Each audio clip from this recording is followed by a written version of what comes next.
Premier bain. Deuxième bain, on appelle ça choc en retour. Retour à l'envoyeur. Tu as envoyé ta saleté, on te fait répartir ta saleté.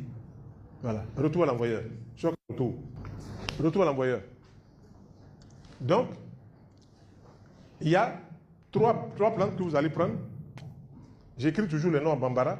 Kungbe, Korungbe, Ladon de Kungbe. Le procédé est le même. 3 jours pour les hommes, 4 jours pour les femmes. Vous trempez chaque plante dans à peu près 5 ou 6 litres d'eau. Vous trempez, ça va bien macérer 30 minutes. Vous retirez Kungbe, Korungbe, Ladon de Kungbe. Quand vous allez partir demain ou dans la semaine au marché, dès que vous dites seulement, les femmes vous disent voilà ça. Voilà. C'est formidable, elles connaissent, mais souvent elles-mêmes ne l'utilisent pas. Voilà. Le commerce a prévalu sur le spirituel. Voilà, c'est comme ça. Donc, vous mettez ça, et vous mettez toujours du sel, et puis mettez du citron mûr.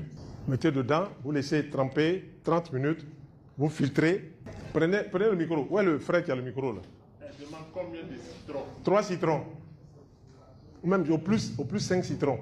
Je tourne la feuille pour pouvoir écrire. Je souhaiterais qu'on avance et puis après vous posez des questions. Hein.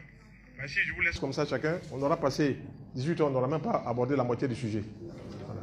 Voilà. Donc, Kungbe, Korungbe, Ladon de Kungbe. Je tourne la feuille, si vous avez noté. Et les psaumes qui vont accompagner ces bains-là, psaume 27, psaume 91. Psaume 27, vous allez le lire 3 fois. Psaume 91, vous allez le lire une fois de cette façon-là.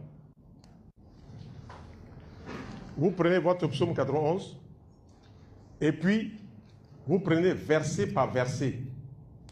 Mais avant de commencer le psaume 91, vous dites 3 fois « Béni sois-tu Seigneur de l'univers ». Quand vous avez dit 3 fois « Béni sois-tu Seigneur de l'univers », maintenant vous lisez le psaume 27 3 fois et le psaume 91 comme suit. Vous prenez le premier verset.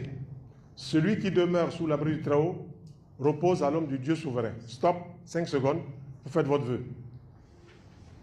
Vous prenez le deuxième verset. « Je dis à l'Éternel, mon refuge et ma forteresse, mon Dieu en qui je me confie ». Stop, faites votre vœu. Troisième verset. « Car c'est lui qui te délivre du filet de l'oiseleur, de la peste et de ses ravages ». Stop, vous faites votre vœu. Et vous allez descendre comme ça jusqu'au 16e verset, parce que le psaume 91, il y a 16 versets. Voilà. Ce sont des codes. Hein. Les psaumes ont été écrits avant l'ère chrétienne. Donc, je ne voudrais pas que quelqu'un me dise, mais ça, c'est chrétien et moi je suis musulman. On parle de spiritualité ici. On ne parle pas de religion. Voilà. Et donc, quand vous arrivez au 16e verset, ça veut dire quoi? Que vous avez fait 16 vœux, ou bien vous avez fait un vœu 16 fois. Et puis maintenant, vous remontez à partir du verset 91, vous remontez à partir du verset 16, 15, 14, jusqu'à 1, mais cette fois-ci, vous ne faites pas de vœux. Ce sera comme ça pendant les 3 jours pour les hommes et les 4 jours pour les femmes. Voilà. Ça, c'est pour le deuxième bain